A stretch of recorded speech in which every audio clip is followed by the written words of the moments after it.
కొండా సురేఖ కేటీఆర్ వివాదంపై కేంద్ర మంత్రి కిషన్ రెడ్డి స్పందించారు. మర్యాదపూర్వకంగా మాట్లాడిన నేతల్ని మీడియా సంస్థలు బహిష్కరించాలని అన్నారు. కుటుంబ వ్యవహారాలు, వ్యక్తిగత విషయాలు రాజకీయాలకు ముడిపెట్టడం సరికాదని కిషన్ రెడ్డి అన్నారు. ఫోన్ ట్యాపింగ్ అనేది పెద్ద నేరమని, ఒకరి సంభాషణని వినటం తప్పని అన్నారు ఆయన.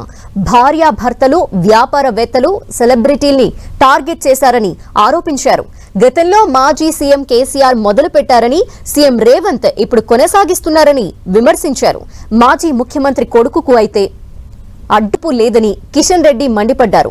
ముఖ్యమంత్రి రేవంత్ రెడ్డి భాష చాలా ఇబ్బందిగా ఉందని కిషన్ రెడ్డి ఫైర్ అయ్యారు. అడ్డంగా మాట్లాడినటువంటి వాళ్ళే హీరోలు, అడ్డంగా మాట్లాడినటువంటి వాళ్ళే రాజకీయ నాయకులు, అడ్డంగా అవమానం చేసి మాట్లాడినటువంటి వాళ్ళే నిజమైనటువంటి నాయకులు.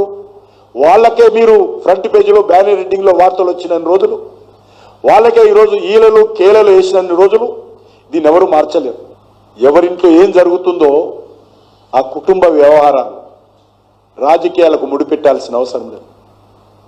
ఎవరి కుటుంబాలు ఏం మాట్లాడుకుంటున్నారో ఫోన్ ట్యాపింగ్ గారు వినాల్సిన హక్కు, అధికారం ఎవరు ఇవ్వలేదు ఈ దేశంలో.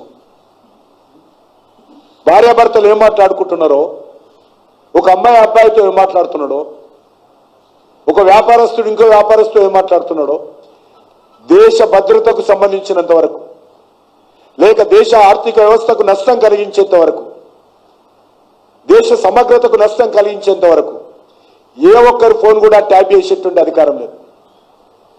కానీ ఈరోజు ట్యాపింగ్ జరిగింది. మనం ఎంత దిగజారిపోతున్నాం ఈ రాజకీయాలు మనకు అర్థమవుతాం. తెలంగాణ సమాజం చాలా గౌరవపూర్వకమైనటువంటి సమాజం. అటువంటి సమాజాన్ని కేసీఆర్ పూర్తిగా విమర్శిస్తేనే పేరు వస్తుందని ఆ రోజు ఆయన ఆ రకంగా విమర్శలు మొదలుపెట్టాడు.